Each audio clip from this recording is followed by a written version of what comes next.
ng bayan, maasahan anumang panahon. Magandang gabi po sa ating lahat. Narito ang update sa lagay ng panahon ngayon at sa susunod na 24 oras. Sa kasalukuyan ay easterlies na lamang at localized thunderstorms ang weather systems na nakakaapekto sa ating kapuluan. Sa ngayon, apektado ng easterlies ang Eastern Visayas, Bicol Region, Quezon Province, Aurora, Isabela at ang Cagayan. Makararanas ng maulap na kalangitan na may banta ng mahihina hanggang sa minsan ay malalakas na ulan ang mga lugar na nabanggit. Posible rin ang pagbaha at pagguho ng lupa. Ngayong gabi, nakakaranas ng mga pag-ulan ang malaking bahagi ng bansa ngayong hapon dulot ng easterlies at pamumuo ng mga localized thunderstorms. Dahil dito, asahan ang mga katamtaman hanggang sa malakas na pag-ulan sa ilang bahagi ng Ilocos Region, Cordillera Region, Cagayan, Central Luzon, Metro Manila, Calabarzon, malaking bahagi ng Bicol Region, Marinduque, Western Visayas, Negros Island Region, Central Visayas at Eastern Visayas. Habang sa Mindanao naman at nakataas ang heavy rainfall o yellow warning sa buong Caraga Region dulot ng wind convergence. Asahan ang mga malakas na pag-ulan sa susunod na 2 hanggang sa 3 oras. Sa nalalabing bahagi ng Mindanao ay asahan din ang mga mahihina hanggang sa malakas na pag-ulan. Mag-ingat po tayong lahat sa posibleng mga pagbaha at pagguho ng lupa.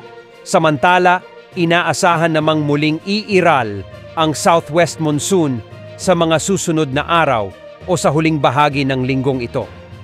Makikita natin sa wind outlook na bahagyang lalakas ito at posibleng makaapekto sa ilang lugar sa bansa, lalo na sa kanlurang bahagi ng bansa.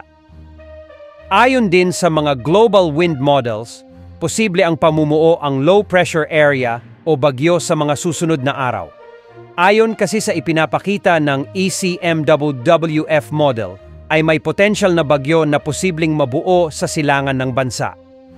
Maari itong pumasok sa ating area of responsibility at may posibilidad na lumapit sa kalupaan partikular sa Visayas o sa Luzon. Ayon naman sa wind outlook ng GFS model, may chance din na may mabuong bagyo sa susunod na mga araw.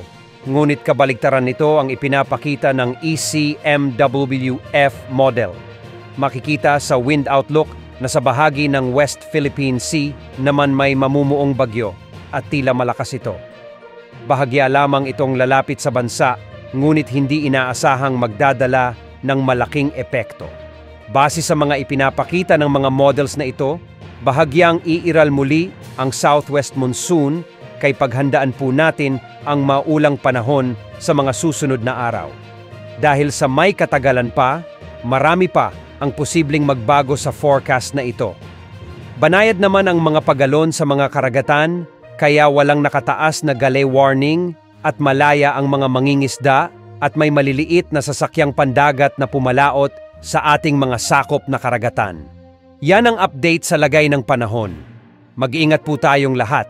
Ito po ang weather update ng bayan, maaasahan anumang panahon.